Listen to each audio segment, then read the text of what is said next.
Sure, you've thought about this more than once, in high school or college or even now.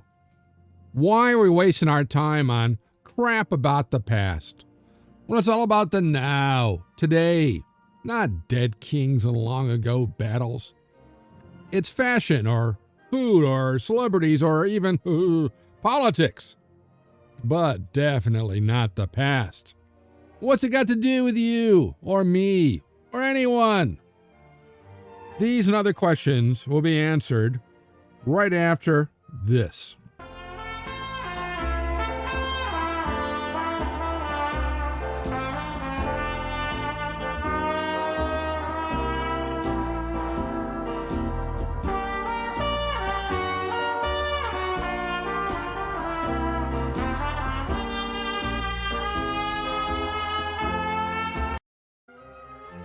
Hi, I'm Professor Jerome Arkenberg, and I've been teaching history in colleges across this country for over 30 years.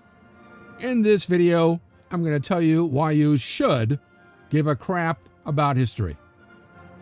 At the end, I'll have the wrap-up quote on this video.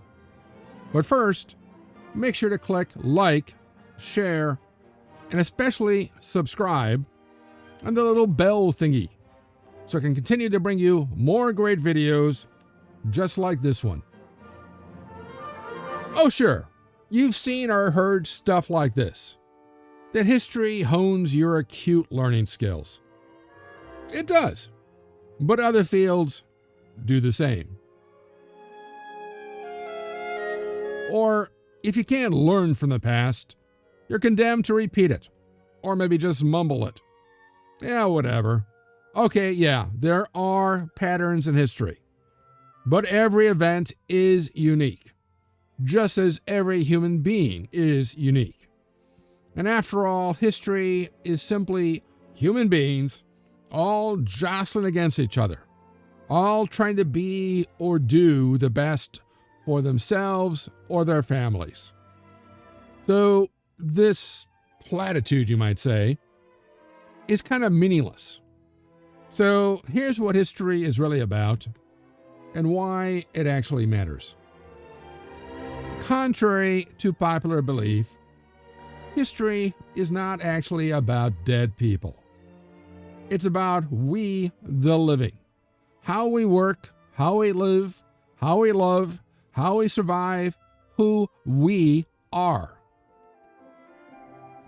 Which means to understand the way we think, work, and live, and love, we need to understand how our ancestors, yours and mine, thought, worked, and lived.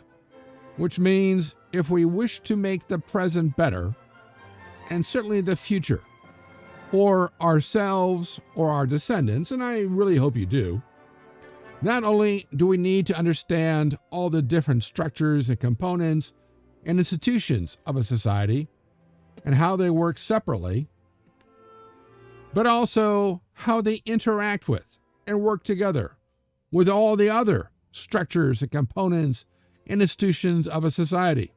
Yeah, it's complicated.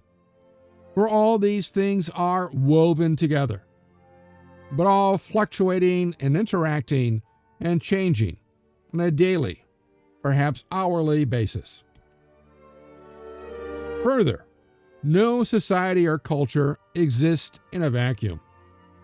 So we also need to know how they all, societies and cultures, interacted with each other over time, passing on bits or even whole chunks of knowledge, of different ways of doing things, of different ways of structuring society, borrowing and accepting or modifying some things, perhaps rejecting others, which may, in either the short term or the long term, turn out to be a critical mistake. There's the rub.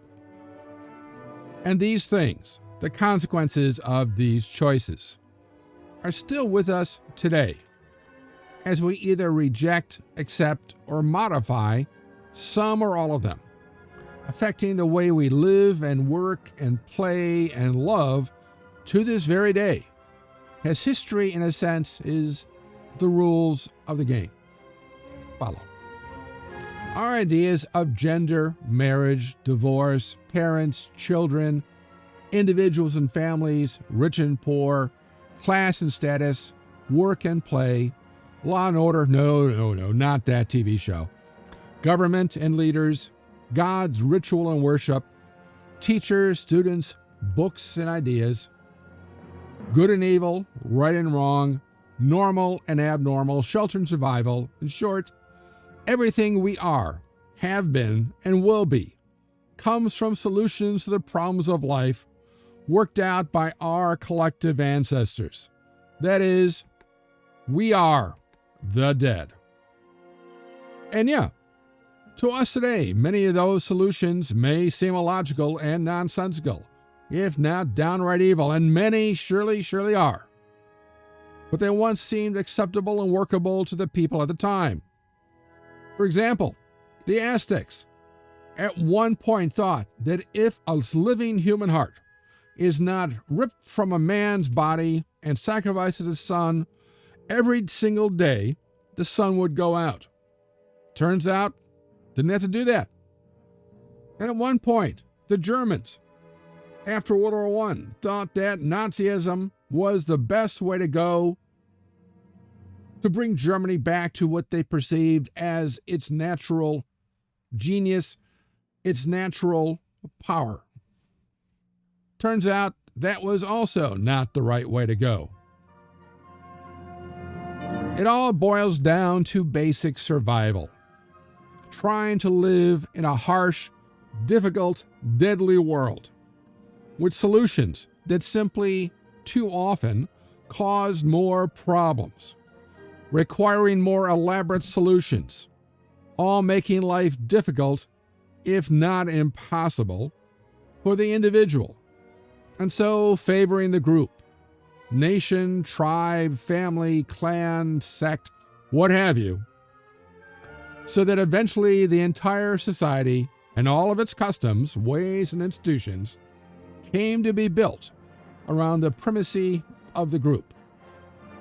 So, to understand who we are and where we are going, or where we could go, we need to know who we were and the choices, sometimes illogical, made by our ancestors, which is why we look to the dead, to the past, to history.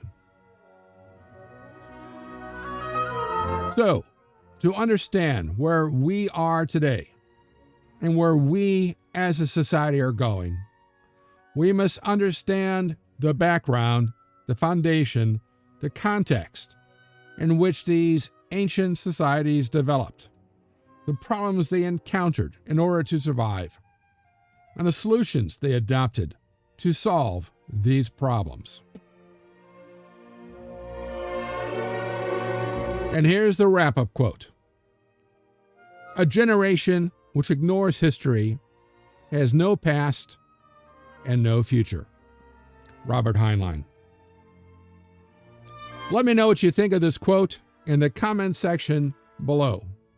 Also, what you liked about this video, and what other historical topics or subjects you'd like to see in future videos.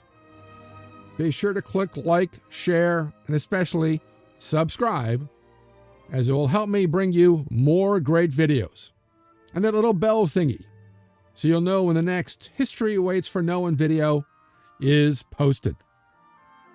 If you want to know more, there are recommended studies on this topic in the description below, along with other ways to connect with me. Thanks for watching, and I'll see you in the past.